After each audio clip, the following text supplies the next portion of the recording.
ஆட்சியில் இந்த ஜாஃபர் சாதிக் போன்ற இன்டர்நேஷனல் போதை கடத்தல் மன்னன் எப்படி முதலமைச்சர் குடும்பம் முதல் அனைத்து அமைச்சர்கள் வரை தொடர்பில் இருந்தாரோ அது போன்ற எந்த ஒரு இன்றைக்கு ஒரு அமைச்சர் ஐபிஎல் மேட்ச்ல பவுடர் இன்னைக்கு ஒரு அமைச்சரே ஐபிஎல் மேட்ச்ல பவுடர் நுணுக்கிக்கிட்டு மாத்திரை நுணுக்குன்னு கதை விட்டாரு. அவர்கிட்ட உங்களுடைய காவல்துறை ஏதாவது விசாரணை நடத்துச்சா? அவர் மேல ஏதாவது நடவடிக்கை எடுத்திருக்கீங்களா? அது மட்டும் இல்லை, சமீப காலமாக ஆளுங்கட்சியை சேர்ந்த பலர் போதைப் பொருள் வழக்கில் தொடர்ந்து கைது செய்யப்பட்டு வருகிறார். நீங்க இந்த சமயத்தில் திராவிட முன்னேற்ற கழகத்தின் ஆட்சி தான் நடந்தது. அப்போ ஸ்டேடியம் வாசல்ல இருந்து இவங்கெல்லாம் வந்து அந்த மாதிரியான போதைப் பொருள் வித்தாங்கன்னு சொல்லி ஒத்துக்கிறாங்களா? அப்போ அமைதியா இருக்கணும். உண்மையற்றவர்கள் தான் சவுண்ட் கொடுப்பாங்க. உண்மை இல்லைன்னா பயம் வந்து எந்திரிச்சு கத்த ஆரம்பிச்சிருவாங்க. கற்பழித்தது 2.5 வயது குழந்தையை கற்பழி திமுக உறுப்பினர் அடித்தளத்தில் உருவாக்குனதே திமுக தான். அதனால்தான் மக்கள் உங்களை தூக்கி எறிஞ்சிருக்காங்க. உங்களுடைய தோல்விக்கான காரணம் போதை பழக்க வழக்கம். எங்களுடைய திராவிட மாடல் ஆட்சியில போதைப் பொருளை தடுக்கிற செயல்பாடுகள் சரியா நடக்கல அப்படின்னு இந்த அரசு எங்களை குற்றம் சாட்டுச்சுன்னா நான் உங்ககிட்ட கேட்க வேண்டிய கேள்வி, அப்புறம் என்னத்துக்கு அந்த அவ்வளவு பெரிய அதிகாரிய இப்போ இவ்வளவு முக்கியத்துவம் வாய்ந்த சென்னை மாநகராட்சி ஆணையர் பொறுப்புல போட்டிருக்கீங்க என்ற கேள்வி இந்த அரசுக்கு வைக்க சம்பந்தப்பட்ட அமைச்சர் இங்க இருக்கிறாரு, அவர் ஏன் இப்ப பதில் சொல்ல மறுக்கிறாரு என்பதை நான் கேட்க விரும்புகிறேன். தலைவர் 2023ஆம் ஆண்டு தான் அறிமுகப்படுத்தப்பட்டது. எல்லாம் தெரிஞ்சுட்டு பேசுங்க.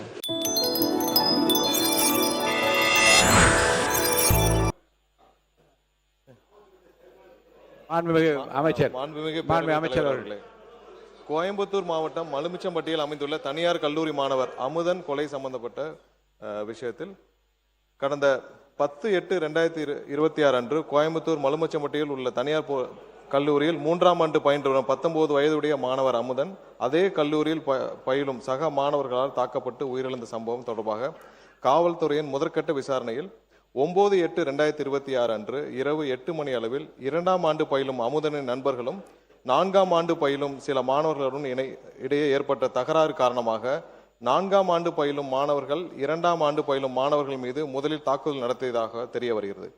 இதனால் ஏற்பட்ட முன்விரோதம் காரணமாக 10/8/2026 அன்று அதிகாலை 1:30 மணி அளவில் அமுதனும் அவரது நண்பர்களும் ஏற்கனவே தகராறில் ஈடுபட்ட 4ஆம் ஆண்டு பயிலும் மாணவர்களை மலுமிச்சம்பட்டியில் தங்கியிருந்த அறைக்கு சென்று தாக்கியுள்ளனர்.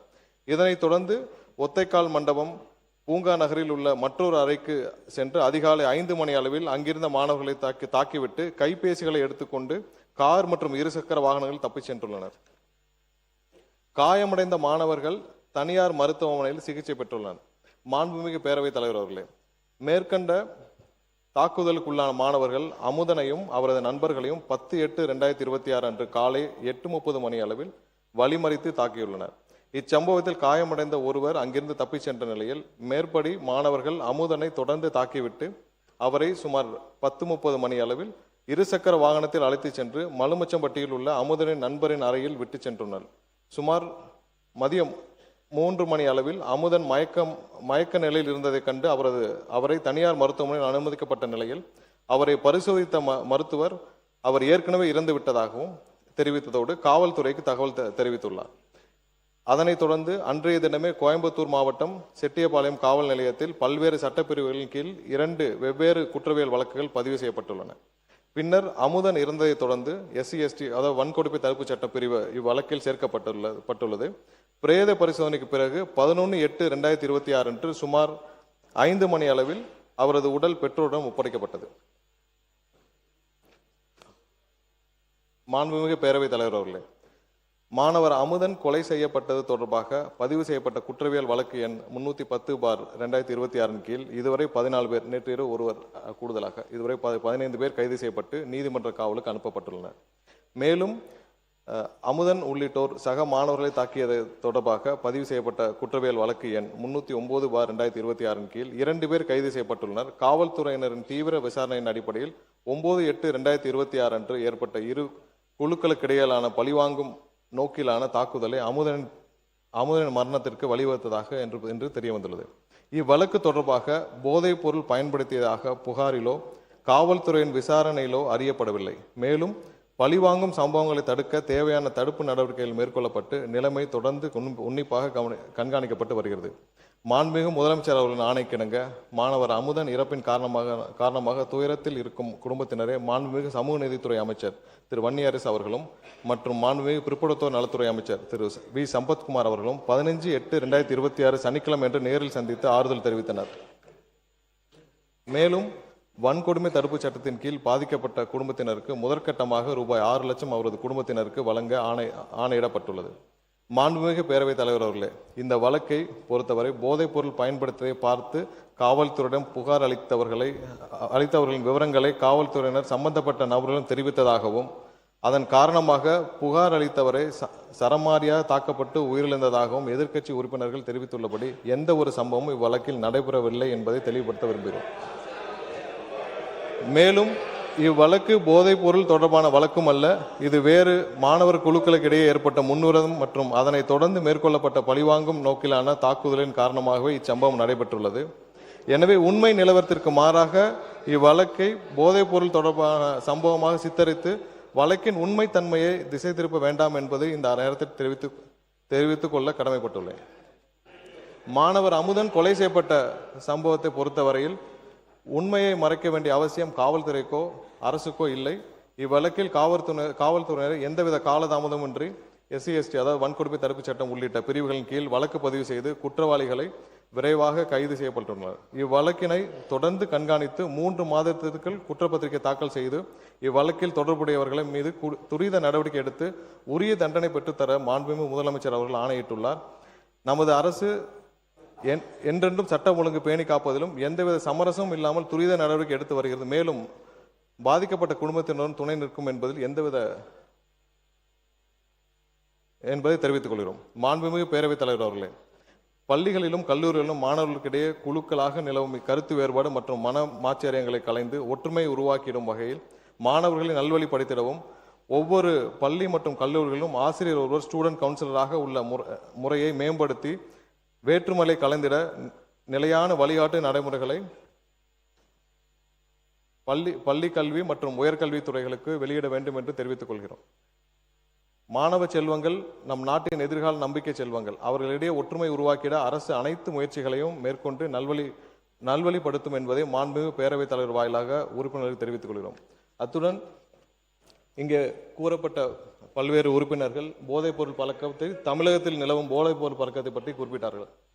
நாம் இங்கேயும் கடந்த 5 ஆண்டுகளாக தமிழகத்தில் நிலவும் போதைப் பொருள் பழக்கத்தை பற்றி நாம் இங்கே அனைவரும் அறிந்த விஷயம்தான்.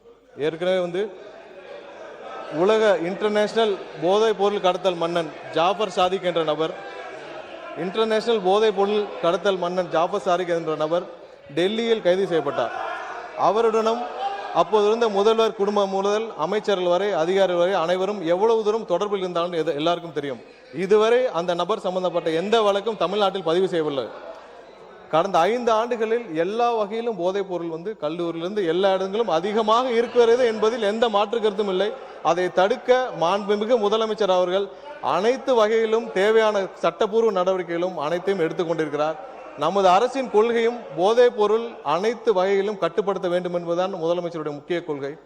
இந்த கடந்த ஆட்சியில் இந்த ஜாஃபர் சாதிக் போன்ற இன்டர்நேஷனல் போதை கடத்தல் மன்னன் எப்படி முதலமைச்சர் குடும்பம் முதல் அனைத்து அமைச்சர்கள் வரை தொடர்பில் இருந்தாரோ அது போன்ற எந்த ஒரு சம்பவமும் இதுமேல் நடக்காமல் தடுப்பதற்கான தேவையான அனைத்து நடவடிக்கைகளையும் முதலமைச்சர் கண்டிப்பாக எடுப்பார் என்பதை உறுதியாக சொல்லிக்கிறோம். எதிர்கட்சி தலைவர் பாருங்க, மாண்புமிகு எதிர்கட்சி தலைவர் என்ன அவர் அலோவ் பண்ண போறீங்களா இல்லையா? அவர் அலோவ் பண்ணுங்க. எதிர்கட்சி தலைவர் சொன்ன பிறகு நீங்களே எப்படி உட்காருங்க, எல்லாரும் நீங்க பேசுங்க, மற்றவங்க எல்லாம் உட்காருங்க. எதிர்கட்சி தலைவர் நான் சொன்ன பிறகு அவர் கட்சியை சேர்ந்து நின்று கொண்டு இப்படி செய்வது சரியல்ல. நீங்க மட்டும் பேசுங்க. மாண்புமிகு பேரவைத் தலைவர்களே, நம்முடைய அமைச்சர் அவர்கள் சம்பந்தப்பட்ட ஒரு நபரின் பெயரை சொல்லி இங்கே குறிப்பிட்டு பேசியிருக்கிறார். அந்த சம்பந்தப்பட்ட நபர் மீது அப்படி ஒரு குற்றச்சாட்டை எழுந்ததுமே எங்களுடைய தலைவர் அவர்கள் உடனடியாக அவரை கைது செய்து அவரை என்னுடைய கட்சியிலிருந்தே உடனடியாக நீக்கிவிட்டோம். ஆனால் இவங்களுடைய ஆட்சியில் என்ன லட்சணத்தில் நடந்துகிட்டு இருக்கு என்பதை இன்னைக்கு மக்கள் பார்த்துக்கிட்டு இருக்கிறாங்க. இன்றைக்கு ஒரு அமைச்சரே IPL மேட்சில் பவுடர், இன்னைக்கு அமைச்சர் IPL உட்காருங்க முடிக்கிட்டோம்.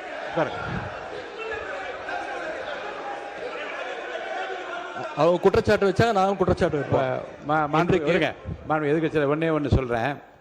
உங்களுக்கு பேசுவதற்கு நான் அனுமதி அளிக்கிறேன். நியாயமான கருத்து எதிர்கருத்து இருந்தால் நான் சொல்ல அனுமதி அளிக்கிறேன். ஆனால் உங்கள் கட்சியை சார்ந்தவர்களே நீங்கள் பேசி அப்படி நான் உட்கார அமைச்சர் இருங்க அமைச்சரை நான் உட்கார சொல்லிவிட்டேன். இல்லை ஒன்று இல்லை நான் திரும்ப ஒன்று சொல்லுகிறேன். ஒரு கட்சியை சார்ந்த ஒரு நீங்கள் என்ன மாண்பு உறுப்பினர் ஆஸ்டின் நீங்கள் அவருக்காக உங்கள் எதிர்கட்சி தலைவருக்காக பேசுறீங்களா? உட்காருங்க. நீங்கள் அவரை தான் உட்கார சொல்லிட்டேன்ல, நீங்கள் பேசக்கூடாது. உட்காருங்க ஆஸ்டின் சார், உட்காருங்க. நீங்கள் மாண்பு உறுப்பினர் ஆஸ்டின், உங்களுடைய கட்சியினுடைய தலைவர், நீங்கள் எல்லாம் மதிக்க வேண்டிய, நான் மதிக்க வேண்டிய எதிர்கட்சி தலைவர், அவருக்கு நான் வாய்ப்பு கொடுத்துருக்கிறேன். மாண்புமிகு சட்டத்துறை அமைச்சர் எழுந்த உடனே உட்காருங்கள், பதில் சொல்வார் என்று சொல்லுகிற போது நீங்கள் எல்லாரும் எழுந்தீங்கள் என்றால் அப்போ உங்கள் தலைவருக்கு என்ன மதிப்பு இருக்கிறது? மாண்பு எதிர்கட்சி தலைவர், நீங்கள் பேசுங்க.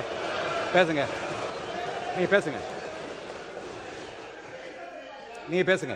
மாண்பு பேரவைத் தலைவர்களே, ஒரு அமைச்சரே ஐபிஎல் மேட்ச்சில் பவுடர் நுணுக்கிக்கிட்டு மாத்திரை நுணுக்குன்னு கதை விட்டார். அவர்கிட்ட உங்களுடைய காவல்துறை ஏதாவது விசாரணை நடந்துச்சா? அவர் மேலே ஏதாவது நடவடிக்கை எடுத்திருக்கீங்களா? அது மட்டும் இல்லை, சமீப காலமாக ஆளுங்கட்சியை சேர்ந்த பலர் போதைப் பொருள் வழக்கில் தொடர்ந்து கைது செய்யப்பட்டு வருகிறார். நீங்கள் இதுக்குரிய ஆதாரங்கள்லாம் நீங்கள் இல்லாமல் நீங்கள் பேசக்கூடாது. அமைச்சர் அவர்கள் பேசுறதுக்கு ஏதாவது ஆதாரம் கேட்டிருக்கீங்களா? அமைச்சர் அவர்கள் பேசுறதுக்கு ஏதாவது ஆதாரம் இருக்கா? நாங்கள் உடனடியாக கைது செய்யப்பட்டிருக்கோம், அவர் கட்சியிலிருந்து நீக்கியிருக்கிறோம். உங்களுடைய அமைச்சர் ஐபிஎல் மேட்ச்சில் பவுடர் நுணுக்கிட்டு இருந்ததை இன்றைக்கு உலகமே பார்த்துச்சு, பல்வேறு விமர்சனங்கள் வந்துச்சு. குழந்தைக்கு மாத்திரை கொடுத்தேன்னு கதை விட்டாரு. அதற்காக ஏதாவது விசாரணை நடத்தியிருக்கிறீங்களா? புகார் எடுத்திருக்கிறீங்களா? ஏதாவது நடவடிக்கை எடுத்திருக்கீங்களா? கேட்க விரும்புகிறாங்க. மாண்பு முன்னவர், அவை முன்னவர். மாண்பு பேரவைத் தலைவர் அவர்களே, மாண்பு எதிர்க்கட்சி தலைவர்கள் குற்றச்சாட்டுகள் சொல்வதற்கு முன்னால் ஒன்றின் பின் ஒன்றாக பல குற்றச்சாட்டுகள் இங்கே சொன்னார்கள்.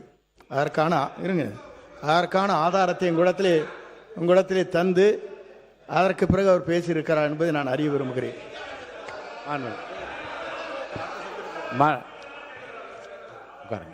மாண்புமிகு சட்டத்துறை அமைச்சர். மாண்புமிகு பேரவைத் தலைவர்களே, நான் குறிப்பிட்ட அந்த போதை கடத்தல் மன்னன் ஜாவத் சாதிக் சம்பந்தப்பட்ட எந்த பெயரையும் நான் சபை நாகரிகம் கருதி சொல்லவில்லை. அதே நேரத்தில் அந்த வழக்கில் ஒன்றிய அரசு டெல்லியில் பதிவு செய்யப்பட்ட வழக்கு தான் தவிர்த்து இங்கே எந்த வழக்கும் பதிவு செய்யப்படவில்லை. அவரை காப்பாற்ற முயற்சியாக நடந்தது. இவர்கள் தேவைப்பட்டால் யார் யாருடன் எந்தெந்த வகையில் புகைப்படம் எல்லாம் அப்போது சமூக வலைதளத்தில் எல்லாத்தையும் வெளியானுச்சு. சபை நாகரிகம் கருதி நான் அதை வெளியிடவில்லை, யாருடைய பெயரையும் குறிப்பிடவில்லை. அதை அவர்கள் இத்தோடு நிறுத்திக் கொண்டால் நல்லது. கண்டிப்பாக நம்மளுடைய அரசு எந்த வகையிலும் போதைப் பொருள் கடத்தலை தடுக்கவும் போதைப் பொருட்களை தடுக்கவும் தான் முதலமைச்சர் உத்தரவிட்டுள்ளார். இல்ல இந்த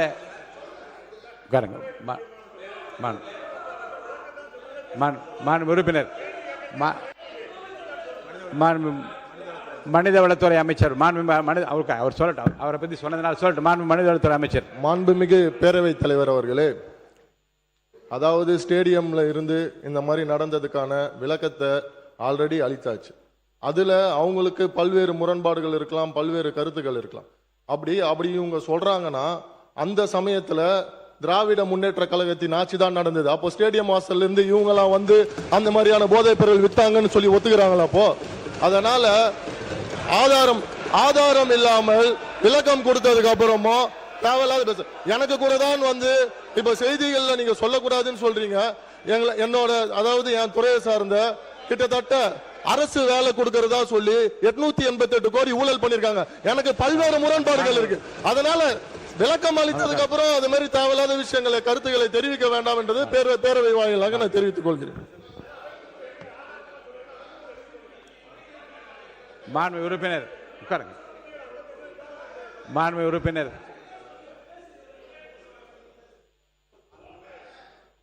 பேரவைத் தலைவர் அவர்களே, அவரை பற்றி குற்றச்சாட்டு சொன்னால் அதற்கு பதில் சொல்லிட்டார்.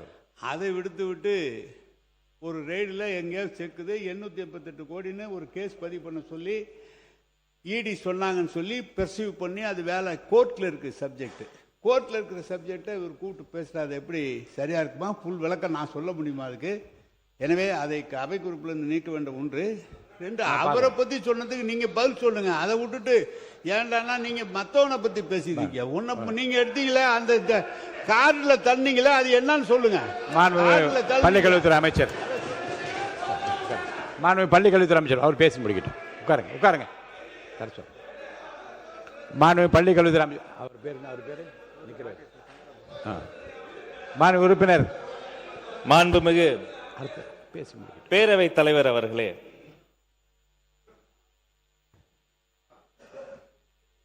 தமிழ்நாட்டை பொறுத்தவரை பள்ளிக்கூடங்கள், கல்லூரிகள், கல்வி சாலைகள் என்பது வறிய ஏழை எளிய மக்களினுடைய அந்த பெற்றோர்களினுடைய வாழ்நாள் கனவை ஒரு குழந்தை நிறைவேற்றுவதற்கான ஒரு வாய்ப்பு. ஒரு பள்ளிக்கூடத்திலும் ஒரு கல்லூரியிலும் வன்முறை சம்பவங்களோ போதை பழக்க வழக்கங்களோ எதுவும் நடைபெற கூடாது என்பதுதான் அரசியல் மாச்சரியங்களை தாண்டி இந்த அரங்கில் இருக்கக்கூடிய அத்தனை மாமன்ற உறுப்பினர்களினுடைய எண்ணமாகவும் இருக்கிறது. அதே சமயம் இந்த சம்பந்தப்பட்ட அந்த கோவை வழக்காக இருக்கட்டும், திருவற்றூரில் பாதிக்கப்பட்ட அந்த குழந்தையினுடைய வீடாக இருக்கட்டும், பாதிக்கப்பட்ட ஒவ்வொரு குழந்தையும் எங்கள் குழந்தை. பறி கொடுத்திருக்கிற ஒவ்வொரு குடும்பமும் அவர்களின் பரிதவிப்பு எங்கள் பரிதவிப்பு. அவர்களுக்கு வந்திருக்கக்கூடிய இழப்பு ஈடு செய்ய முடியாத இழப்பு. முதல் விஷயம், அந்த குடும்பத்திற்கு தேவைப்படக்கூடிய முழுமையான நேர்மையான போலீஸ் விசாரணை. எந்த சார்பு தன்மையும் இல்லாமல், அரசியல் தலையீடு இல்லாமல் நேர்மையான முறையில் போலீஸ் விசாரணை நடைபெற வேண்டும் என மாண்புமிகு முதல்வர் அவர்களின் உத்தரவுக்கிணங்க காவல்துறையை நாங்கள் வலியுறுத்தி இருக்கிறோம். 2, அந்த பரிதவித்து மிகப்பெரிய சோகத்தில் ஆழ்ந்திருக்கிற அந்த குடும்பத்தினுடைய துன்பத்தில் நாங்கள் பங்கெடுக்கிறோம், துயரத்தில் துணை நிற்கிறோம். அவர்களுக்கு உடனடியாக SC/ST பிரிவின் கீழ் வழக்கு பதிவு செய்யப்பட்டு அவர்களுக்கு உரிய அந்த இழப்பீடு நாம் பேசிக் கொண்டிருக்கக்கூடிய இந்த தருணத்திலேயே அந்த குடும்பத்தாரினுடைய கணக்கில் வரவு வைப்பதற்கான அந்த வேலையும் முன்னெடுத்திருக்கிறோம். மேலும் அவர்களுக்கு தேவைப்படுகிற அனைத்து வகையான உதவிகளும், எத்தனை உதவிகள் செய்தாலும் அந்த ஒரு குழந்தை செல்வத்தினுடைய விலை மதிப்பில்லாத உயிருக்கு ஈடு இணை ஆகாது. இருந்த போதும் அந்த குடும்பம் தேவைப்படுகிற அத்தனை உதவிகளும், குடும்பத்தில் ஒருவருக்கு அரசு வேலை, அவர்களுக்கு ஒரு பாதுகாப்பு, நேர்மையான விசாரணை. தமிழக வெற்றி கழகத்தை பொறுத்தவரை ஒன்றே ஒன்றுதான், இதை போன்ற வழக்குகளில் நீதி நிலைநாட்டப்பட வேண்டும். அதில் என்ன இருக்கிறது? உண்மையில் அங்கு குழு மோதலா, ஒருவேளை போதை பழக்கம் இருக்கிறதா, வேறு ஏதேனும் சமூக விரோதிகள் இந்த மாணவர்களை ஆட்டுவிக்கிறார்களா, அங்க இருக்கக்கூடிய ஆசிரியர்களினுடைய உண்மைத்தன்மை என்ன, கல்லூரிகளில் இதற்கு முன்பு ஏதேனும் சண்டைகள் வன்முறை சம்பவங்கள் நடந்தால் அதனுடைய வரலாறு என்ன, இனி இதை போல் நடக்காமல் இருப்பதற்கு என்ன செய்வது என்பதில் முழுமையான நேர்மையான விசாரணை நடக்க வேண்டும் என்பதில் எங்களுக்கு மாற்று கருத்தே இல்லை. அவர்களுக்கு தேவையான உதவிகள், அவர்கள் என்னென்ன கோரிக்கைகளை வைக்கிறார்களோ அதை அதிகாரிகளோடு கலந்து பேசி அவர்களுக்கு உரிய உதவிகள் என்பதை செய்ய வேண்டியது எங்களுடைய கடமை, கேட்க வேண்டியது அவர்களின் உரிமை என்பதையும் இந்த பதிவு செய்து கொள்கிறேன். நேற்றைய தினம் எங்களுடைய மாண்புமிகு சமூக நீதித்துறை அமைச்சரும் எங்களுடைய மாண்புமிகு அமைச்சர் சம்பத் அவர்களும் கோவைக்கே நேரில் சென்ற அந்த குடும்பத்தினுடைய துன்பத்தில் பங்கெடுத்தார்கள். நேற்றைய தினம் பள்ளிக்கல்வித்துறை அமைச்சராக நானும், அன்பிற்கினி சகோதரர் மாண்புமிகு பொதுப்பணித்துறை அமைச்சர் ஆதவ் அவர்களும் திருவற்றூர் வீட்டிற்கே நேரில் சென்று அந்த தாயின் கரம் பிடித்து, தந்தையின் கைப்பிடித்து அவர்களினுடைய துன்பத்தை ஈடு இணை செய்ய முடியாத ஒரு மிகப்பெரிய இழப்பிற்கு எங்களுடைய ஆறுதலை தெரிவித்தோம். மேலும் திருவற்றூர் சம்பவத்தை பொறுத்த வரைக்கும் அந்த குழந்தை தனுஷ், சின்னஞ்சிறு சிறுவன், அந்த குழந்தையின் மீது தாக்குதல் சம்பவம் நடத்திய அவர்களும் சிறுவர்கள். அந்த வழக்கில் ஒருவரை தவிர அத்தனை பேருமே மைனராகவும் இருக்கிறாங்க. அப்ப இந்த பிரச்சனையை பார்க்கிற பொழுது மிகவும் வேதனையாக இருக்கிறது. அந்த பாதிக்கப்பட்ட குடும்பத்தை பொறுத்த வரைக்கும் ஒரு எதிரி கூட தப்பித்து விடக்கூடாது என்பதில் அவர்கள் மிகவும் உறுதியாக இருந்தார்கள். அந்த தாயினிடம் நாங்கள் வாக்களித்திருக்கிறோம். யாராக இருந்தாலும், அவர்கள் எத்தனை வழக்கறிஞர்கள் கொண்டு வந்தாலும், ஆளுக்கு ஒரு வழக்கறிஞர் கொண்டு வந்தாலும் கூட பாதிக்கப்பட்ட அந்த அமுதன் மற்றும் தனுஷ் அவர்களின் குடும்பத்தின் சார்பில் கடுமையான சட்ட போராட்டத்தின் மூலம் ஒரு எதிரி கூட தப்பித்து விடாத வகையில் வழக்கை நடத்தி சட்ட ரீதியாக அவர்களுக்கு என்ன தண்டனை வாங்கி தர முடியுமோ அதிகபட்ச தண்டனை வாங்கி கொடுத்து, மேலும் இதை போன்ற பள்ளி வளாகங்களில் இதை போன்ற துன்பமான துயரமான சம்பவம் நடக்காமல் இருப்பதற்காக கல்வித்துறை சார்ந்த அதிகாரிகள் மூலமாக, பள்ளிக்கூடங்களுக்கும் பள்ளிக்கல்வித்துறை மூலமாகவும் உயர்கல்வித்துறை மூலமாகவும் கடுமையான, மிகவும் நேர்த்தியான, பின்பற்ற வேண்டிய வழிகாட்டு நெறிமுறைகளை மீண்டும் செயல்படுத்துவதற்கான வேலைகளும் செய்திருக்கிறோம்.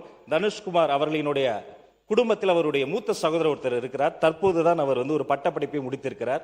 அந்த அன்பு சகோதரருக்கும் அந்த குடும்பத்தின் சார்பில் பாதிக்கப்பட்ட அந்த குடும்பத்தின் சார்பில் அந்த அன்பு சகோதரருக்கு ஒரு அரசு வேலையும் தர வேண்டும் என்று முடிவு செய்து மாண்புமிகு முதல்வர்களினுடைய அனுமதியோடு அந்த குடும்பத்திற்கு ஒரு அரசு வேலை SC/ST பிரிவின் கீழ் உடனடியாக இன்றைய தினம் 6 லட்சம், மறுபடியும் மிச்சம் இருக்கக்கூடிய 6 லட்சம், அது மட்டும் இல்லாது தனுஷ் அவர்களினுடைய தாய் தந்தையருக்கு 2 வகையான ஓய்வூதியம் சேர்த்து கிட்டத்தட்ட சற்றுப்ப மாதந்தோறும் 8000 ரூபாய் ஓய்வூதியம் கிடைப்பதற்கான அனைத்து வேலைகளையும் தங்கு தடையின்றி இரவு பகலாக செய்து முடித்து விட்டுதான் இந்த சட்டமன்றத்துக்கு வந்திருக்கிறோம். இனி இப்படி ஒரு சமூகம் நடைபெற வேண்டாம் என்பதுதான் எங்களுடைய நிலைப்பாடு என்பதை தெரிவித்துக் கொள்கிறேன். உறுப்பினர் வேலுமணி அவர்கள். 100 நாள் ஆட்சி அடுத்த 25 வருடங்களுக்கான ஒரு அடித்தளத்திற்கான மக்கள் ஆட்சி. இந்த ஆட்சியை உருவாக்கியது இளைஞர்களும் பெண்களும். அதற்கு நாங்கள் எப்பொழுதும் உண்மையா இருப்போம். எங்களுடைய முதலமைச்சர், இறந்த எங்களுடைய சகோதரர்கள் அமுதனும் தனுஷாவட்டும் எங்களுடைய குடும்பமாகவும் சகோதரனாகவும் நாங்கள் நினைக்கிறோம்.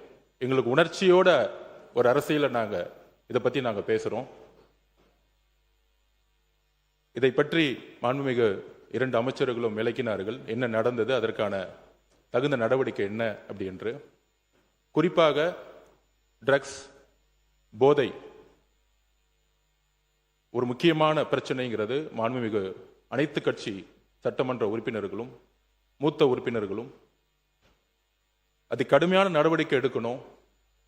காவல்துறை உடைய அறிக்கையை மட்டும் நீங்கள் நம்பாதீங்க அப்படிங்கிறத பதிவு பண்ணாரு. குறிப்பாக கம்யூனிஸ்ட் கட்சியுடைய தோழர் ஆகட்டும், அதிமுகவுடைய சட்டமன்ற உறுப்பினராகட்டும், அனைத்து கட்சி உறுப்பினர்களாகட்டும், நாங்கள் உறுதியாக கூறுகிறோம், காவல்துறையுடைய அறிக்கையா இல்லை காவல்துறையா இல்லை இறந்த சகோதரியின் தாய்னா எங்க முதலமைச்சர் ஒரு தாய் பக்கம் தான் நிற்பார். உறுதியாக சொல்றோம். விசாரணையில் எந்த விதமான அழுத்தங்களும் இந்த ஆட்சியில் எப்பொழுதும் ஏற்படாது. அரசியல் அழுத்தமா இருக்கட்டும். நேற்றே நானும் முதலமைச்சருடைய ஆணையின்படி நானும் திரு ராஜ்மோகன் அவர்களும் பள்ளித்துறை அமைச்சரும் சென்றோம். தனுஷ் அவர்களுடைய வீட்டில் சென்றோம். ஒரு குடும்பத்தை சந்தித்தோம். 4 கோரிக்கை வச்சாங்க. கிட்டத்தட்ட 12 பேர் கைது செய்யப்பட்டிருக்கீங்க. இன்னும் சில பேர் இதில் இருக்காங்கன்னு சொல்ல உடனடியாக முதலமைச்சரோட கவனத்துக்கு சொன்ன விசாரணை நடந்துகிட்டு இருக்கு. இறந்த தனுஷோடைய அடக்கம் இடத்துல ஒரு கல்லறை வேணும்னு சொன்னோம். உடனடியாக முதலமைச்சர் அந்த கல்லறைக்கான இடத்தை ஐடென்டிஃபை பண்ண சொல்லியிருக்கிறாரு. அவர்களுக்கான வன்கொடுமை சட்டத்தின்படி அவர்களுக்கான உரிய இழப்பீடை இன்றைக்கு கலெக்டருக்கு கொடுக்க சொல்லி முதலமைச்சர் உத்தரவிட்டிருக்காரு. இதோடைய வெளிப்பாடுதான் தற்போதைய ஆட்சி பொறுப்பேற்ற உடனே மாண்புமிகு முதலமைச்சர் அவர்கள் கையெழுத்திட்ட 3 திட்டங்களில் anti narcotics task force ANTF திட்டம் ஒன்றாகும். இத்திட்டத்தின் முக்கியத்துவம் கருதி இத்திட்டத்திற்கு ரூபாய் 264.14 கோடி நிதி மாண்புமிகு முதலமைச்சர் அவர்களின் உத்தரவுப்படி ஒதுக்கீடு செய்யப்பட்டு மாநிலம் முழுவதும் 65 ஆன்டி நார்கோட்டிக்ஸ் டாஸ்க் போர்ஸ் அலகுகள் உருவாக்கப்பட்டுள்ளன. எனவே இந்த அரசு தமிழ்நாட்டிலிருந்து போதைப் பொருள் பழக்கத்தை அடியோடு வேறறுக்க வேண்டும் என்பதில் மிக உறுதியாக உள்ளது. இந்த நடவடிக்கையில் அரசு எந்தவித சமரசமும் செய்து கொள்ளப் போவதில்லை. ஆனால் நான் குறிப்பிட்ட கம்யூனிஸ்ட் தோழர்களை பத்தி பேசினேன், அதிமுக தோழர்களை பத்தி பேசினேன். நான் திமுக பத்தி பேசவே இல்லை. திமுகவுடைய எதிர்கட்சி என்ன சொல்ல வர்றான்னு தெரியாம நிறுத்துக்கணும். என்ன திமுகவுடைய யாரும் சொல்லிட்டு நீக்கிட்டு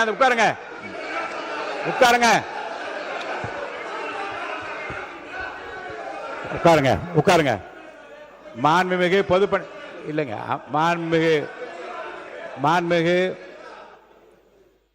மாண்புமிகு பொதுப்பணித்துறை அமைச்சர்கள் கடைசியில் கூறிய வாசகம் மற்றும் நீக்கப்பட்டு சொல்லிவிட்டேன். நீங்க உட்காருங்க. நீங்க எனக்கு புரியல. கொறடா அவரா இல்ல நீங்களா எனக்கு தெரியல. உங்க கொறடா நிக்கிறார், நான் நிக்கிறேன். நீங்க தொடர்ந்து பேசினா என்ன அர்த்தம்? மாண்புமிகு பொதுப்பணித்துறை அமைச்சர்.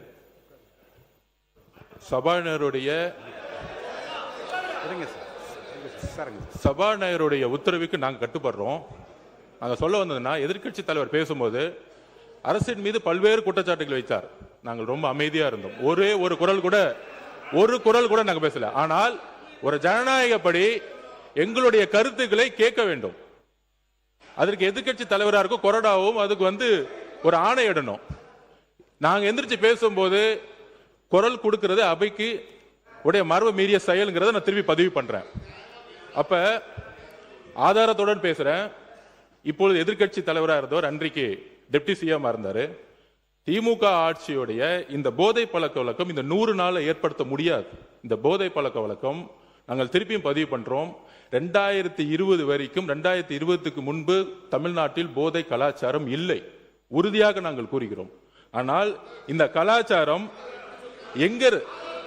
ஆதாரம் இங்க இருக்கு. ஆதாரம் ஒரு பேச விட சொல்லுங்க. தைரியம் இருந்தால் என்ன பேச சொல்ல விடுங்க. பேசுங்க பேசுங்க. உண்மை இருந்தால் அமைதியா இருக்கணும். உண்மையற்றவர்கள் தான் சவுண்ட் கொடுப்பாங்க.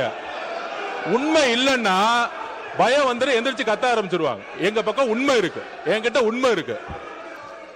ஒரு போதை கலாச்சாரம் தமிழ்நாட்டில் அதிகமா உருவாச்சுன்னா எங்க முதல்ல பிரச்சனை வரும்னா குழந்தைகள் மீது பாலியல் வன்கொடுமை உருவாக்கப்படும். போதை கலாச்சாரம் வந்து உருவாகும் பொழுது குழந்தைகள் மீது பாலியல் வன்கொடுமை அதிகமாகும். இதுதான் ரெண்டுத்துக்கான நெருக்கம். அதுல 2020 தமிழ்நாடுடைய காவல்துறை அறிக்கை சொல்றேன். 2020 4338 கேஸ் போஸ்கோ வழக்கு. 2021 6064, கிட்டத்தட்ட 2000 கேஸ் இன்க்ரீஸ் ஆயிருக்கு. 2022 6580 கேஸ். 2023 6968 கேஸ். 2023 இருந்து 2024 குறிப்பாக இதை நோட் பண்ணிக்குவாங்க மாண்புமிகு பேரவைத் தலைவர்களே. 6968 இருந்து 10046, 40% போக்சோ வழக்கு அதிகமா இருக்கு. அப்பொழுது இப்ப நாங்க ஆன்டி ட்ரக்ஸ் போர்ஸ் போட்டிருக்கோம். எங்களுடைய முதலமைச்சர் பிரச்சாரத்தை உருவாக்கி இருக்காங்க. முக்கியமான இன்னொரு ப்ரூஃப் சொல்றோம். மாண்புமிகு எதிர்க்கட்சி தலைவர் இதை பத்தி சொல்லணும். முக்கியமான ஒரு ப்ரூஃப், பாலியல் தொந்தரவில் 2.5 வயது பெண் குழந்தை பலி. கற்பழிச்சது திமுகவுடைய உறுப்பினர். 2.5 வயது குழந்தையை கற்பழிச்சது 2.5 வயது குழந்தையை கற்பழி திமுகவுடைய உறுப்பினர். இதை பத்தி இதற்கு முன்பு டெப்டி சிஎம் இருந்த இன்றைய எதிர்க்கட்சி தலைவர் 2.5 வயது குழந்தையை திமுக உறுப்பினர் கற்பழிக்க பொழுது என்ன பேசினார், என்ன நடவடிக்கை எடுத்தாங்க? போதை ஆன்டி ட்ரஸ்டுக்கு எதிராக எத்தனை மீட்டிங் இந்த 5 வருஷமா பதிவு பண்ணாங்க. அயலகத்துறை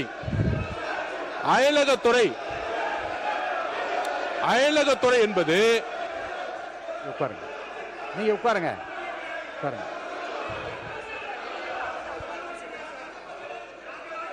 அதாவது அயலக யாராவது அயலகத்துறை என்பது உட்காருங்க. நீங்க உட்கார சொல்லுங்க. மாண்புமிகு அவர் பேசி முடிக்கட்டும். மாண்புமிகு பொதுப்பணித்துறை அமைச்சர் அவர்கள் நீங்க உட்காருங்க. நீங்க உட்காருங்க. மாண்புமிகு பொதுப்பணித்துறை அமைச்சர் வரிசையாக வகைப்படுத்தி சில ஆதாரங்களை கொடுக்கிறார். இருங்க,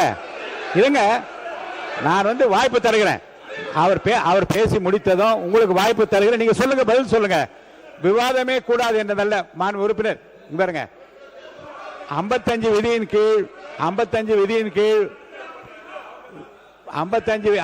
விதியின் கீழே கருத்து சொல்வதற்கு நான் அனுமதி அளித்திருக்கிறேன். அவர் கருத்து சொல்றாரு. அதுல மாறுபட்ட கருத்து இருந்தா உங்களுக்கு நான் அனுமதி தரேன். நீங்க பதில் சொல்லுங்க. உட்காருங்க. பொதுப்பணித்துறை முடிச்சிருங்க. பொதுப்பணித்துறை அமைச்சர் முடிங்க. அடுத்து உங்களுக்கு தரப்போறேன். உட்காருங்க. நீங்க கொடுங்க. இருக்க விதிப்படி தான் நடத்துறேன். நீங்க வாங்க. நீங்க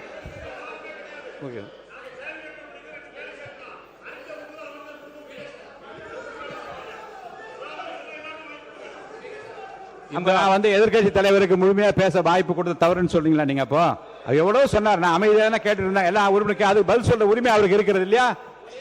இல்லைங்க. மாண்பு எதிர்கட்சி தலைவர்கள் பேசுகிற போது கவன ஈர்ப்பு தீர்மானத்தை தாண்டியும் தமிழ்நாடு முழு நடந்த பல சம்பவங்களை சொல்லுகிற போது அமைதியாக கேட்டு அதுக்கு பதில் சொல்வதற்கு உரிமை ஒரு கலெக்டிவ் ரெஸ்பான்சிபிலிட்டி மந்திரிகளுக்கு இருக்கிறது. முதலமைச்சர் இல்லாவிட்டாலும் கூட ஒரு கலெக்டிவ் ரெஸ்பான்சிபிலிட்டி அடிப்படையில் அமைச்சர்கள் பதில் சொல்லுவார்கள். அவர் பேசி முடிக்கட்டும். உங்களுக்கு தர வாய்ப்பு தரம் பேசுங்க. சொல்லுங்க. மாண்புமிகு பேரவைத் தலைவர்களே, இந்த ஆதாரங்கள் எல்லாம் திமுக ஆட்சியில் போலீஸ் கொடுத்த அறிக்கை. இது வந்து தமிழக வெற்றி கழகத்தோட அறிக்கை கிடையாது. இது போலீஸ் முன்னாள் முதலமைச்சர் மு க ஸ்டாலின் அவர்கள் ஹோம் மினிஸ்டரா இருக்கும் பொழுது அன்றைக்கு கொடுத்த டிஜிபி, அன்றைக்கு கொடுத்த இருந்த எஸ்பிக்கள் கொடுத்த ஆதாரம். இது போக்சோ வழக்கு கிட்டத்தட்ட 40-60% ஒவ்வொரு ஆண்டும் ஏறி இருக்கு. 2.5 வயது குழந்தையை கற்பழித்து திமுக உறுப்பினர்னு எஃப்ஐஆர் போட்டது உங்களுடைய அரசு தான். அதை தான் நாங்க பதிவு பண்றோம். அதுவும் அதுவும் அதுவும் அதுவும் அதுவும் மக்களுடைய பிரஷருக்கு வந்த பிறகு அந்த நடவடிக்கை எடுத்தாங்க. அதனால இந்த போதை பழக்க வழக்கம்ங்கிறது 100 நாட்கள் உருவாக்கல, இதை அடித்தளத்தில் உருவாக்குனதே திமுக தான். அதனால்தான் மக்கள் உங்களை தூக்கி எறிஞ்சிருக்காங்க. உங்களுடைய தோல்விக்கான காரணம் போதை பழக்க வழக்கம். இதை நாங்கள் உறுதியாக இங்க பதிவு பண்ணிக்கிறோம். எங்களுடைய தலைவர் ஆட்சியில் உறுதியாக அரசியல் தலையீடு இல்லாமல் யாராக இருந்தாலும் கடுமையான கைது நடவடிக்கை எடுக்கப்படும் என்கிறதை நாங்கள் இங்கு உறுதி கொடுக்கிறோம். மாண்புமிகு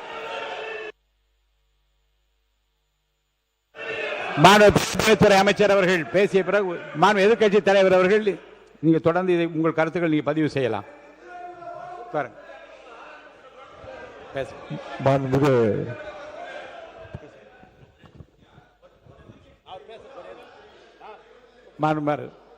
உறுப்பினர் மாண்புமிகு பேரவைத் தலைவர்களே,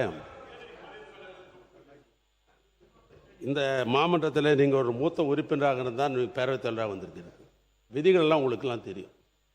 கேள்வி நேரத்திலும் சரி, கவன ஈர்ப்பு தீர்மானத்தில் குற்றச்சாட்டு சொல்லக்கூடாது என்பது நீங்கள் அடித்து கொடுத்திருக்க புத்தகத்திலே இருக்கிறது. எங்களுடைய எதிர்க்கட்சியினுடைய மாண்புமிகு எதிர்க்கட்சி தலைவர் அவர்கள் ஒரு அரசினுடைய கவனத்திற்கு இந்தந்த சம்பவங்கள்லாம் நடைபெற்றிருக்கிறது கவனத்தை தான் கொண்டு வரார். இல்லைங்க, கவனத்தில் குறிப்பிட்டிருக்கிற விஷயத்தை பற்றி மட்டும்தான் பேச அனுமதியை தவிர தமிழ்நாடு முழுவதும் சம்பவங்களை வரிசைப்படுத்துகிற போது பதில் சொல்கிற உரிமை நான் அவங்களுக்கு தரணுமா இல்லையா? ஒரே நிமிஷம். ஆனால் எங்கள் உடனே குற்றச்சாட்டு சொல்லக்கூடாது, விதி புஸ்தகத்தில் தான் சொல்கிறேன். அவர் ஒரு கவனத்துக்கு கொண்டு வரார். காவல்துறையில் நாங்கள் ஒரு கேள்வி கேட்டு அப்பொழுது அமைச்சர் அவர்கள் பதில் கூட சொல்லலாம். ஆனால் கவன ஈர்ப்பு தீர்மானத்திலோ அல்லது ஒத்திவைப்பு தீர்மானத்தில் அரசாங்கம் விளக்கம் தான் தரணும் மொழியை நான் கேட்குற கேள்விக்கு நீங்கள் சொல்கிறோம், நாங்கள் எதிர்குற்றச்சாட்டு சொல்கிறோம் அப்படி என்பது இது வரைக்கும் விதி மரபுகள் அல்ல. அதை நீங்கள் கடைபிடிக்கணும்னு நான் கேட்டுக்கொள்கிறேன். இப்போ நம்முடைய பொதுப்பணித்துறை அமைச்சர் சொன்னதற்கு எங்களுடைய எதிர்க்கட்சி தலைவர் அவர்கள் இப்பொழுது பதில் சொல்வார். மாண்புமிகு எதிர்க்கட்சி தலைவர் அவர்கள். மாண்புமிகு பேரவைத் தலைவர் அவர்களே, கடந்த ஒரு வார காலமாக தமிழ்நாட்டில் என்னென்ன சட்ட ஒழுங்கு பிரச்சனை, போதைப் பொருளால் எத்தனை கொலைகள் நடந்திருக்கு அப்படிங்கிறது நான் மட்டுமல்ல, இங்கே இருக்கக்கூடிய அனைத்து கட்சி தலைவர்களும் இந்த அரசனுடைய கவனத்திற்கு நாங்கள் எடுத்துகிட்டு வந்தோம். தவிர அதற்கு நீங்கள் இது வரைக்கும் எந்த அமைச்சரும் அதற்கு சரியான பதில் சொல்லவே இல்லை.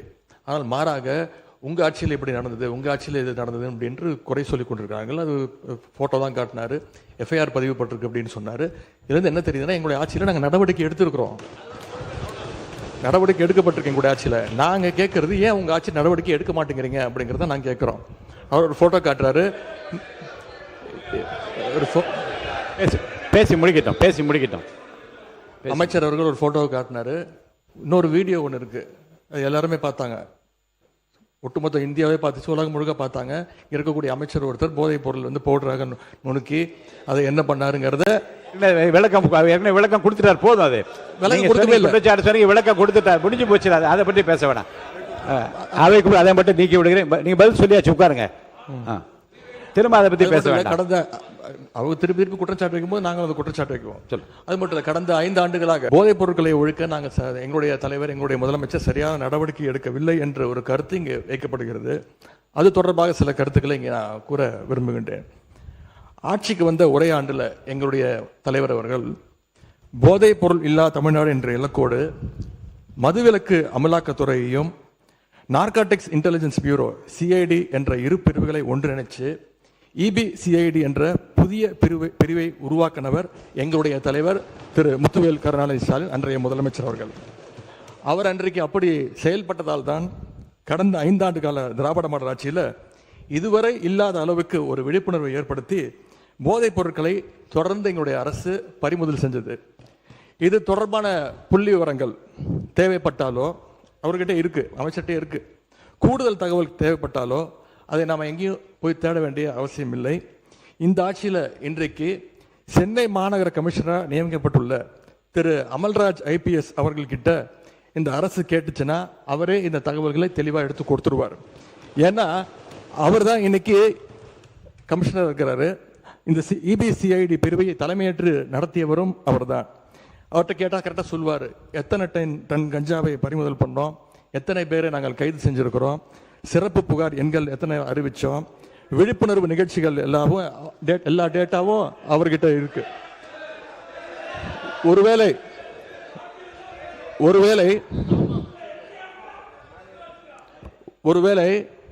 எங்களுடைய திராவிட மாடல் ஆட்சியில போதைப் பொருளை தடுக்கிற செயல்பாடுகள் சரியா நடக்கல அப்படின்னு இந்த அரசு எங்களை குற்றம் சாட்டுச்சுன்னா, நான் உங்ககிட்ட கேட்க வேண்டிய கேள்வி, அப்புறம் என்னத்துக்கு அந்த அவ்வளவு பெரிய அதிகாரிய இப்போ இவ்வளவு முக்கியத்துவம் வாய்ந்த சென்னை மாநகராட்சி ஆணையர் பொறுப்புல போட்டிருக்கீங்க என்ற கேள்வியை இந்த அரசுக்கு வைக்கிறேன். பொதுப்பணித்துறை அமைச்சர், நீங்க இது குற்றச்சாட்டு அல்ல. அதாவது எங்களுடைய நோக்கம் ஒருவரை ஒருவர் குற்றச்சாட்டு அல்ல. போதை பழக்க வழக்கம் தமிழ்நாடு முழுவதும் அதிகமானதுதான். எங்களுடைய பிரச்சாரத்திலேயே ஒவ்வொருத்தருக்கும் சொல்லும் பொழுது எங்களுடைய முதலமைச்சர் நாங்களும் சொல்லும்போது பெண்கள் சொல்லியது, எல்லா தெருக்களிலும் இந்த கஞ்சா பழக்கமும் ட்ரக்ஸ் பழக்கமும் அதிகமாக இருக்குது, நீங்க ஆட்சிக்கு வந்தா ஒழிச்சிடுங்கன்னு எங்களுடைய கையை பிடிச்சு சொன்னது பெண்கள். அதில் நாங்கள் உறுதியாக இருக்கிறோங்கிறத நாங்க பதிவு பண்ணோம். அதுல ஒரே ஒரு கேள்வி மாண்புமிகு எதிர்க்கட்சி தலைவருக்கு, நான் இன்னும் முடிக்கல, நான் முடிச்சிடறேன். அவர் கேட்ட ஒரு கேள்விக்கு அவர் சொன்னாரு, ஆன்டி ட்ரக்ஸுக்கு எதிராக நாங்க தனியா நடவடிக்கை எடுத்தோன்னு, எங்களுடைய ஆட்சியில் ஆன்டி ட்ரக்ஸ் ஆன்டி நார்கட்டிக் டாஸ்க் போர்ஸுக்காக ரூபாய் 264.14 கோடி ஒதுக்கப்பட்டிருக்கு. உங்களுடைய முன்னாள் முதலமைச்சரும் சரி, நீங்கள் துணை முதலமைச்சர் இருக்கும் பொழுது இந்த போர்ஸுக்காக எத்தனை கோடி ரூபாய் நீங்க ஒதுக்கி இதற்கான பணிகளை நீங்க மேற்கொண்டீர்கள் பதிவு பண்ணுங்க. விவாதம் பேசு. உங்களுடைய ஆட்சியில் இந்த திட்டத்திற்கு என்ன பணிகள் மேற்கொள்ளப்பட்டது? ஒரு பணினா அதுக்கான பட்ஜெட் ஒதுக்கணும். எவ்வளவு பட்ஜெட் ஒதுக்குனாங்க? மாண்பு எதிர்க்கட்சி தலைவர் அவர்கள் பேசுங்க. மாண்பு எதிர்க்கட்சி தலைவர் அவர்கள். பேரவைத் தலைவர் அவர்களே, இன்னொன்னு, போதைப் பொருள் ஒழிப்பு மற்றும் சட்டவிரோத கடத்தல் தடுப்பு பணியை சிறப்பாக மேற்கொள்ளும் காவலர்களுக்கு 2 நாட்களுக்கு முன்பு நம்முடைய முதலமைச்சர் அவர்கள் விருதுலாம் வழங்கியிருக்கிறார். விருது எதற்காக பார்த்தீங்கன்னா, போதைப் பொருள் ஒழிப்பு மற்றும் சட்டவிரோத கடத்தல் தடுப்பு நடவடிக்கையை சிறப்பாக மேற்கொண்டதற்காக, கடந்த ஒரு வருடமாக சிறப்பாக பணியாற்றியதற்காக 15 காவல்துறை அதிகாரிகள் மற்றும் காவலர்களுக்கு முதலமைச்சர் அவர்களே விருது கொடுத்திருக்கிறாங்க. அந்த 15 காவலர்களுமே எங்களுடைய ஆட்சி காலத்தில் பல்வேறு வழக்குகளில் போதைப் பொருள் ஒழிப்பு நடவடிக்கையை சிறப்பா மேற்கொண்டவங்கன்னு இன்னைக்கு அரசு அறிக்கை கொடுத்திருக்கு. விருது பெற்ற அந்த 15 காவலர்களும் எத்தனை கிலோ போதைப் பொருட்களை பறிமுதல் பண்ணாங்க, எத்தனை குற்றவாளிகளை பிடிச்சாங்க, எவ்வளவு நாட்களுக்கு அவங்களுக்குலாம் தண்டனை வாங்கி கொடுத்திருக்கிறாங்க, இந்த விவரங்களை எல்லாம் அரசு வெளியிட்ட செய்தி குறிப்பில் தெளிவாக சொல்லியிருக்கிறீங்க. போதைப் பொருள் தடுப்புக்கு எங்க ஆட்சியில நடவடிக்கை எடுக்கல அப்படின்னா, அப்புறம் என்னதுக்கு இந்த காவலருக்கு முதலமைச்சர் அவர்கள் விருது கொடுத்தார் அப்படின்னு இங்க நான் பதிய வைக்க விரும்புகிறேன். அதேபோல் அமைச்சர் அவர்கள் சில கேள்விகளை கேட்கிறாரு. அமைச்சர் அவர்கள் கேட்கிற கேள்விக்கு தான் நான் தான் பதில் சொல்லணும் அப்படின்னு அடம்பிடிக்கிறாரு. இன்னைக்கு நான் நம்முடைய அனைத்து கட்சி தலைவர்கள், அத்தனை எதிர்கட்சி தலைவர்கள்லாம் இன்னைக்கு இந்த என்ன சட்டம் ஒழுங்கு சம்பந்தமா பேசிட்டு இருக்கிறோம், அந்த சம்பந்தப்பட்ட அமைச்சர் இங்க இருக்கிறாரு, அவர் ஏன் இப்ப பதில் சொல்ல மறுக்கிறாரு என்பதை நான் கேட்க விரும்புகிறேன். உறுப்பினர் ராஜேஷ், ஒரு நிமிஷம் மாண்புமிகு பேரவைத் தலைவர் அவர்களே, மாண்புமிகு எதிர்க்கட்சி தலைவர் சொன்னார், இந்த மாதிரி 15 காவலர்களுக்கு சிறப்பு விருது கொடுத்தோன்னு. இது ஒன்றும் புதிய நடைமுறை கிடையாது. வருடம் புரட்சி தலைவி அம்மா காலத்திலிருந்தே இது கொடுத்துட்டு தான் வராங்க. அதனால போதை தடுப்புக்கு எந்த ஒரு நடவடிக்கையும் எடுக்கல. எதை வச்சு சொல்றேன்னா, அந்த கஞ்சா உட்பட பல பொருட்களை பறிமுதல் பண்ணாங்க. நாங்க இந்த 100 நாட்கள் அதை விட அதிகமா நம்ம தமிழக வெற்றி கழகம் ஆட்சி பறிமுதல் பண்ணியிருக்கு. அதுக்கான டேட்டாவை மானிய கோரிக்கையில நிச்சயம் நாங்கள் சொல்லுவோம். மாண்பு எதிர்க்கட்சி தலைவர், முடிச்சிடலாம், 1 மணி நேரம். சொல்லுங்க, என்ன தவறான தகவலை இங்க பதிய வைக்கிறீங்க. இந்த திட்டத்தை கொண்டு வந்தது எங்களுடைய தலைவர் 2023ஆம் ஆண்டு தான் அறிமுகப்படுத்தப்பட்டது. எல்லாம் தெரிஞ்சுட்டு பேசுங்க. மாண்பு உறுப்பினர் போதும். ஏறத்தாழ 1 மணி நேரம் இந்த பிரச்சனை எவ்வளவு முக்கியத்துவம் வாய்ந்தது என்பதற்காகவும் மாண்புமிகு உறுப்பினர் சொன்னாரு, கேரளால இருந்து இது நிறைய சப்ளை ஆகுதுன்னு. இதுக்கான நடவடிக்கை தான் கேரளால இருந்து ஹோம் மினிஸ்டர் இங்க திரு ரமேஷ் சென்னிதால் அவர்களும் சரி, எங்களுடைய முதலமைச்சரும் சரி, இதற்கான அனைத்து திட்டங்களும் நடந்துகிட்டு இருக்குங்கிறத நான் இந்த இடத்துல பதிவு பண்றேன். கேரளாவுடைய ஹோம் மினிஸ்டரும் தமிழ்நாடுடைய ஹோம் மினிஸ்டரும் சேர்ந்து கூடிய விரைவில் கடுமையான சட்ட நடவடிக்கைகள் மூலம் கேரளாவிலிருந்து தமிழ்நாட்டுக்கு வரக்கூடிய அனைத்து ட்ரக்ஸ் உடைய வழிகளையும் மூடுவதற்கான அனைத்து பணிகளும் ஸ்டார்ட் ஆயிருச்சுங்கிறத நாங்கள் பதிவு பண்றோம். சிறப்பு கவன ஈர்ப்பு தீர்மானம். தேனி மாவட்டம் ஆண்டிப்பட்டி தொகுதி தும்மக்குண்டு மேகமலை பகுதிகளில் விவசாயம் செய்யும் விவசாயிகள் குறித்து நாங்கள் எதிர்க்கட்சியில் இருக்கிற அனைவரும் எழுப்பிய கேள்விக்கு அரசின் சார்பாக உரிய விளக்கங்கள் இல்லை. எனவே அதை கண்டித்து நாங்கள் வெளிநடப்பு செய்கிறோம்.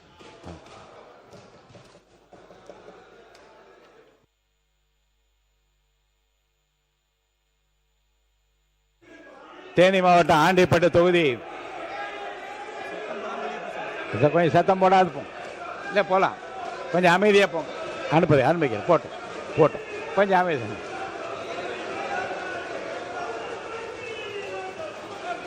கொஞ்சம் அமைதியாக வெளியேறுங்க. அமைதியாக வெளியேறுங்க. வாங்க அமைதி வாங்க.